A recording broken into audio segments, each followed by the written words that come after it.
Now, the episode is called Analyze P. This is, of course, playing on the movie Analyze This, starring Billy Crystal and Robert De Niro. The episode, of course, features Master 2, so it's a sort of combination of his arrival and also that movie. That followed a gangster going to a psychiatrist, and this episode very much centers around Rick analysing why he attracts so many stupid villains. Nimbus is clearly based on Namor, or is it Namor these days, but either way, the sexy costumes are pretty similar, as is the slick back hair that the character has in the comics. Now at this point, Kooky Magneto shows up, and no prizes for guessing that he's based on Magneto. Guy can control everything we call a cookie, but I don't know whether this is like dough or sugar, because that's a lot of stuff. You could rip someone apart if you can control sugar. Anyway, we don't get to find out as he's melted, and Rick says, down, but I can't fight another one of these 90s style goofball supervillains. I'm not the fucking Tick. Clear reference to the superhero The Tick, who started off in the comics before getting his own Amazon show. He's also had cartoons as well, and I know you were going to write that in the comments, yeah? Just lay off it. We see Calypso is stuck in some kind of torture device, and Rick also says you don't shoot Batman in his Batman logo. This is a reference to The Dark Knight Returns, and in that we discovered that Batman had highly reinforced Kevlar behind the bat symbol, so that when people shot at the brightest thing on his chest, they wouldn't actually hurt him. Now the piece is ruined by Master, a villain who sprays urine on absolutely everything. Now his design is of course based on the Green Goblin, with a villain standing on top of a glider. Outside, the Intergalactic Council of Heroes arrives, but rather than wanting Rick, they just want Jerry.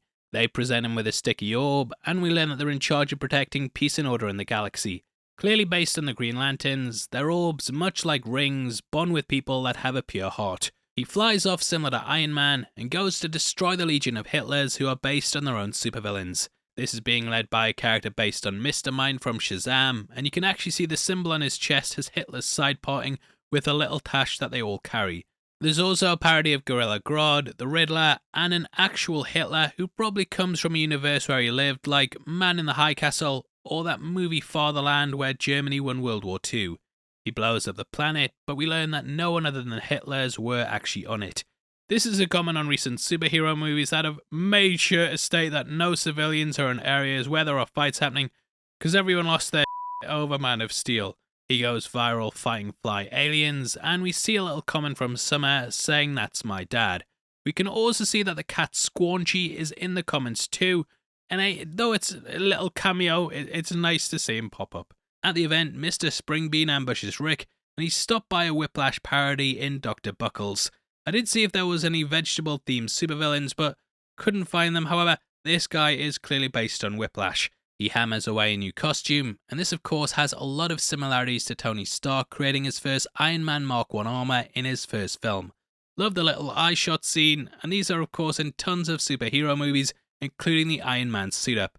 He starts to save the villains' reputations, and saves a cat out of a tree, similar how Superman did it in his first movie. Across the galaxy, he starts saving people, and reveals his plan is to plant a bomb in a city, and then sacrifice himself by flying it away. Clear nod to the end of The Dark Knight Rises, in which Batman flew the nuke out of the city, Jerry has turned a heel, and the council members show up and take the orb back. It has been powering Jerry's suit like an arc reactor, and removing it causes the suit to fall apart. We see the council going through the possible members, and this includes Jack Miller, aka Carjack. We learn that he lifted a car off a woman, which might be a nod to the 70s Incredible Hulk. In that we heard a story about a woman who was triggered by stress to the point she could lift a car in order to save her son, and this was then studied to see how it could be applied to day-to-day situations. The ScarJo idea is shut down, and finally they check out Mr. Nimbus. They say he can control the police, and this is a callback to him doing it in the first episode he appeared in. Either way, that ends the entry, and it was a pretty fun one that also went pretty dark.